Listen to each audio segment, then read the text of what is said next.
नमस्कार, मी लतिका महाराष्ट्र रेसिपीमध्ये मी तुमचं स्वागत करत आहे। आज आपण चटणी बनवणार आहोत। ती भाकरीसोबत, वरण भातासोबत तुम्ही खाऊ शकता, चपातीसोबत खाऊ शकता। त्यासाठी लागणारे साहित्य बघा। पण त्याआधी चॅनलला सबस्क्राइब करा आणि बेल आयकॉनवर क्लिक करा। अर्धी वाटी बेसन पीठ घेतलेलं आहे आणि 1 चमचा तांदळाचं पीठ घेतलेलं आहे। थोडंसं चिमूटभर मीठ घेतलेलं आहे आणि आपण पाणी घेतलेलं आहे। तर आता आपण पहिलं पीठ कालवून घेऊया।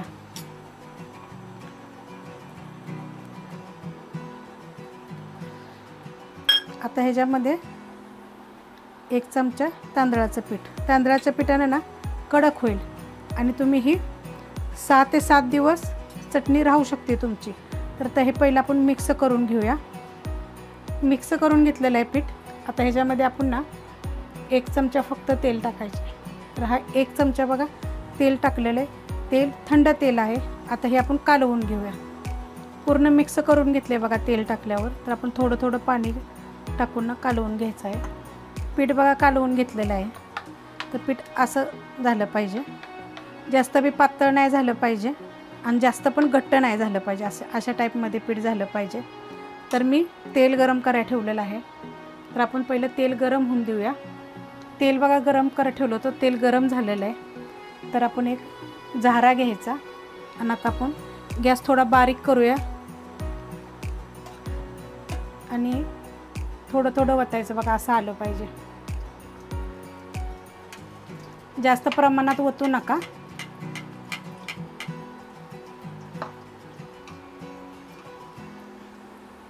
बघा अशा एक एक एक एक एक एक एक ना जशा होईल तशा फुगून वर येतील बघा। जशी फुगल तशा वर येतात। तर तुम्हाला जर आवडत असेल तर नुसतं बेसन पीठ टाकायचं, तांदळाचं पीठ नाही टाकलं तरी चालेल। कारण मी थोडं गरम तेल केलं होतं, जास्त कडक केलं की लाल जरा बरोबर नाहीत लागत आणि खरपूस भाजायच्या, चांगल्या कडक झाल्या पाहिजे त्या। लोखंडाची कढई कशी तेल असं गरम केलं की जास्त गरम होतं, त्यामुळे अशा हलवून हलवून हलवून चांगल्या भाजून घ्यायच्या। कारण आपल्याला ही मी तुम्हाला सांगते 4 ते 5 दिवस चटणी टिकल, पण ही 8 ते 10 दिवस टिकल, खराब होणार नाही जरा सुद्धा। तर बघा किती आत्ताच बघा किती कुरकुरीत आवाज यायला लागला। तरी पण थोडंसं अजून आपण भाजून घेऊया, कारण आपण ह्याचा तुम्हाला आता कळालं असेल मी काय बनवणार आहे ते। बघा एकदम छान भाजलेले आहे ते, एकदम बारीक गॅसवर केलं। कारण तेल गरम झालं की नाही की बारीक गॅस करायचा। आपण बुंदी जर टाकली ना तर बुंदी पूर्ण सगळी पडस्तवर जळून जाईल, त्यामुळे बारीक गॅस करायचा। तर बघा आता किती कडक झालेली आहे एकदम। आणि आता अशा पद्धतीने मी बाकीची बुंदी पाडून घेते। जर तुम्हाला बुंदी जरी नसेल पाडायची तर तुम्हाला ह्याच्यात सांगते हाताने टाकायचं पीठ, ते पण इतकं छान होतात ना एकदम मस्त। बुंदी बघा किती कडक अशी चांगली अशी झालेली आहे बघा, एकदम कुरकुरीत। त्याला तेल पण जास्त राहत नाही बघा, कशी झालेली आहे एकदम कडकडीत अशी, फुगलेली पण किती आहे बघा। तर तुम्हाला मी अजून एक प्रकार दाखवते। तर कढईमध्ये बघा आपलं तेल आहे ते। तर काय करायचं, आपल्याला जर बुंदी जरी करायची नसेल ना तर बघा हे असं नुसतं टाकून घ्यायचं, थोडं थोडंसं, जास्त जाड नाही टाकायचं, पातळ पातळ असं पडलं पाहिजे बघा। हाताने जरी टाकलं तरी चालतं, चमच्याने नाही। तर ते आपण चांगलं भाजून घ्यायचं बघा। हे बुंदी सगळी काढून झालेली आहे। ही आपण झाऱ्यानं पाडलेली बुंदी आहे बघा। ही मी थोडी जाणून बुजून कडक बनवलेली आहे ह्या दोन्ही पण। कारण जरी अर्ध्या बुंदीचं जरी बनवलं, अर्धी बुंदी जरी ठेवली की नाही तरी बरेच दिवस टिकल। आपल्याला 1 ते 2 वेळा चटणी बनवून होईल। आणि हे बघा हे असं पण केलेलं एकदम कुरकुरीत होते, काय ते असं हे होत नाही। हाताने जरी केलं तरी चालते, पातळ पीठ केलं आणि चमच्यानं सोडलं किंवा असं पातळ सोडलं ना तरी छान अशा होतात, एकदम कडक होतात एकदम। आणि तेल बिल राहत नाही बघा ह्याच्यात जास्त। तर आता आपण चटणी बनवायला सुरुवात करूया। तर ही बुंदी आहे, 2 प्रकार मी तुम्हाला ह्यातले दाखवलेले आहेत। हे सुकं खोबरं आहे, ह्या चमच्याच्या मापानं 4 चमचे मी खिसून घेतलेलं आहे, असं खिसलेलं आहे बघा। कांदा लसूण मसाला आहे 2 चमचे घेतलेला आहे। ही मोठं मीठ मी बारीक करून घेतलेलं आहे, तुम्ही चवीप्रमाणे घ्या, पण कधी पण चटणीला थोडं मीठ जास्त असावं। 1 गड्डी लसूण आहे, मी टेचून घेतलेला आहे खलबत्त्यामध्ये। आणि 1 चमचा जिरा आहे, बारका चमचा असं टेचून घेतलेलं आहे, भाजलेलं नाही तसंच टेचलेलं आहे। तर आता आपण बनवायला सुरुवात करूया। कढईमध्ये बघा हे आपण बुंदी बनवून घेतलेली, तर त्यात एकदम थोडंसं तेल ठेवलेलं आहे बघा। हे अर्धा चमचा सुद्धा तेल नसेल, एकदम थोडंसं वतून घेतले, बाकीचं ठेवले। तर त्याच्यामध्ये बघा आपण हे जिरं टाकून घ्यायचं। हे मी टेचून का घेतले, अख्खं जर ठेवलं ना तर ते लागेल आपल्याला खाताना, पण असं टेचून जर घेतलं ना तर चव छान लागते. हे बघा 1 गड्डी लसूण आहे, म्हणजे 20 ते 25 पाकळ्या आहेत बघा ह्या लसणाच्या. तर टेचून घ्या तुम्ही, बारीक टेचाच्या खलबत्त्यानं, आणि जेवढं तुम्ही लसूण घालाल ना तेवढं हे छान लागेल बघा. आता हे चांगलं परतून घेऊया आपण ह्याच्यामध्येच. बघा आता हे चांगलं भाजलेलं आहे. आपण एकदम थोडंसं तेल ठेवलं होतं ह्याच्यामध्ये, त्याच्यामध्ये हे मी भाजून घेतलेलं आहे. आता ह्याच्यातच आपल्याला हे सुक्कं खोबरं भाजून घ्यायचे.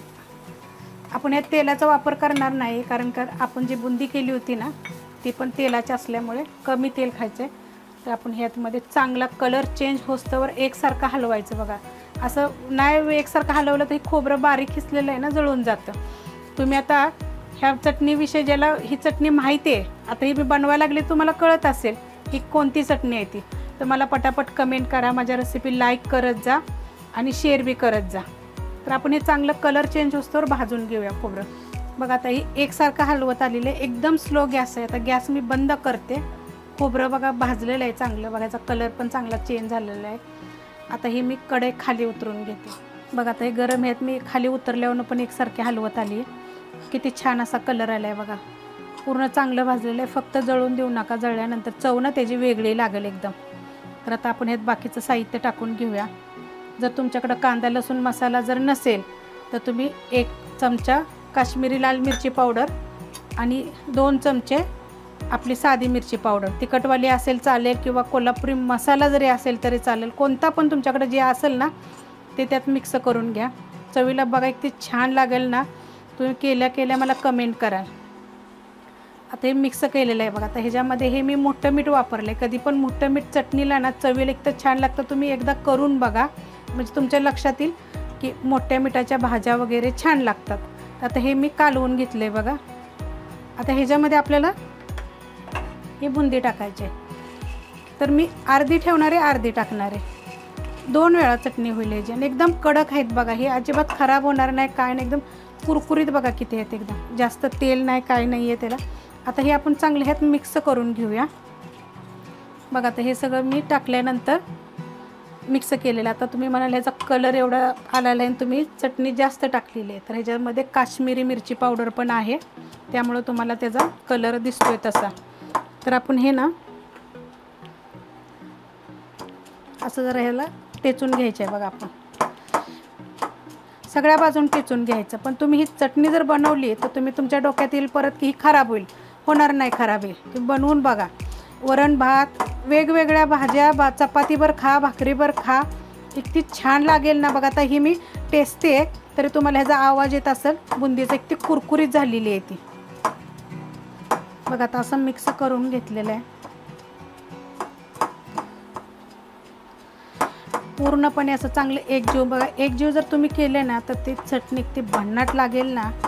आणि तुम्ही मला कुणाला ही चटणी आवडते ते सांगा. कुणी ही चटणी कुठं खाल्ली ती पण मला तुम्ही कमेंटमध्ये सांगा. तुम्हाला मी वेगवेगळ्या चटण्या मी भरपूर प्रकारच्या दाखवणार आहे. पण तुम्ही रेसिपी बघितली की प्लीज लगेच लाईक करत जा आणि कमेंट करत जा. मी 2 दिवस झाले कमेंट वाचून एवढी खुश होते ना. बघा ही चटणी, फक्त तिखट तुमच्याप्रमाणे वापरा, कमी जास्त. आम्ही सातार साईडचा असल्यामुळे तिखट जास्त खातो. आमच्या घरात तिखटले लागतं, तरी पण हे एवढं तिखट नाही आहे. तर बघा चटणी 1 नंबर चटणी झालेली आहे. आणि कधी पण अशा चटण्या बनवताना लसूण आणि मीठ जास्त असावं. मग तुम्ही चटणी बनवून बघा. आवडली तर लाईक करा, सबस्क्राईब करा, कमेंट करा आणि शेअर बी करा.